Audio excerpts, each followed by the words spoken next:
Assalomu alaykum azizlar. 2025-yil 25-may kuni birinchi smenada matematikadan milliy sertifikat imtihoniga tushgan 43-misol.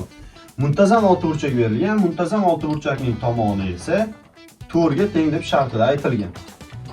Bo'lsa, uchburchak PDS ni top, ya'ni PDS uchburchak yuzini biz topishimiz kerak. Biz bilamizki, muntazam oltiburchakda agar tomoni A bo'lsa, mana bu eng katta diagonal hisoblanadi, FS. Eng katta diagonal. Eng katta diagonal 2A ga teng, ya'ni tomonida 2 marta katta bo'ladi.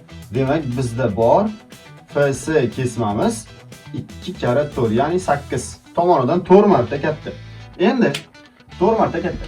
Keyin muntazam oltiburchakda har bir ichki burchagi 120 gradusdan bo'ladi.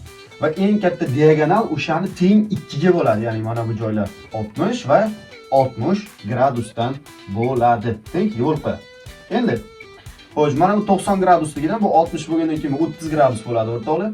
30 gradus, ya'ni GFP uchburchagimiz to'rtburchak uchburchak 30 gradus qarshisidagi katet gipotenuzani yarmiga teng. Demak, gipotenuzamiz 4 ga teng.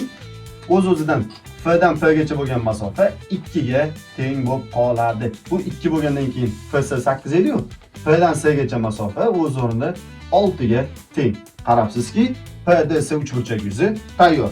Uchburchak yuzini topishda, ya'ni CPDS, ya'ni PDS uchburchak yuzini topishda ikkita tomon va ular orasidagi burchak sinusini ko'paytmasini yarmi.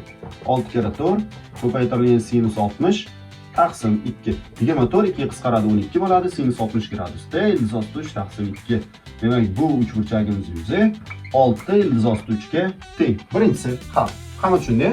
Uchburchak yuzini topishda ikkita tomon orasidagi burchak bilan ketdik. Endi YPF deb, YPF. Ya'ni mana shu YPF uchburchak yuzini ABSP mana bu ABSP uchburchak, to'rtburchak yuziga nisbatan topishimiz kerak. O'z o'rnida mana bu FS kesimi ikkita teng trapetsiyaga ajratyapti-ku. O'z o'rniga kelib chiqadiki, ABSP bilan YDSP ni yuzasi bir-biriga teng. YFP ni yuzasini biz osongina hisoblashimiz mumkin. Demak, uchburchak YPF. Yana o'sha boya formula ikkita tomon va ular orasidagi burchak sinusi. Ya'ni bitta tomonimiz 4, ikkinchisi 2, ular orasidagi burchak 60, sinus 60 taqsim 2. Xo'sh, endi ikkilar qisqaradi. 4 kara ildiz osti 3 taqsim 2 bo'ladi.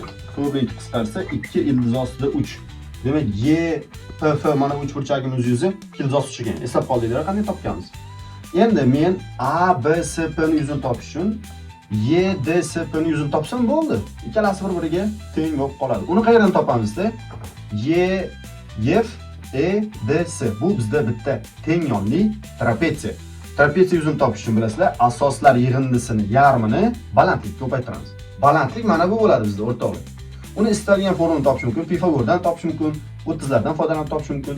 Buni h deydigan bo'lsak, menimcha eng osoni kosinus 30 teng bo'ladi yopishgan katetga gipotenuzaga nisbatan. Kosinus 30 h taqsim 4. Kosinus 30 da ildiz osti 3 taqsim 2. 4 ko'paytirish bo'lsa, balandligimiz 2 ildiz osti 3 ga teng bo'ladi. Ikkilar qisqarib ketdi, albatta. Xo'sh, endi bizda hamma narsa bor. Trapetsiyamiz yuzini hisoblab olamiz. Xo'sh, asoslar bittasi 8, bittasi 4. Demak, 8 plus 4 taqsim 2. Ko'paytiruv balandligimiz 2 ildiz osti 3. Ikkilar qisqaradi. 12 ildiz osti 3. Demak, mana bu jami FEDS trapetsiyamiz yuzi 12 ildiz osti 3. Undan YFP ni yuzini ayirib tashlaymiz. Shunda bizga kerakli yuz qoladi. Ya'ni 12 ildiz ostida 3 dan ayiramiz. 2 ildiz osti 3 da 10 ildiz osti 3. Demak, bundan kelib chiqadiki, to'rtburchak ABSP ni yuzi 10 ildiz osti 3 ga teng. Ikkalasi teng deymiz. Endi nisbat deyapti. YPF ni bunga nisbat. Ya'ni 2 ildiz osti 3 ni bo'lamiz 10 ildiz osti 3 ga. Ildiz osti 3 qisqarib ketsa, 2 bilan 10 qisqaradigan bo'lsa, javob 1 taqsim 5. Ikkinchi qism javob 1 taqsim 5 bo'ladi.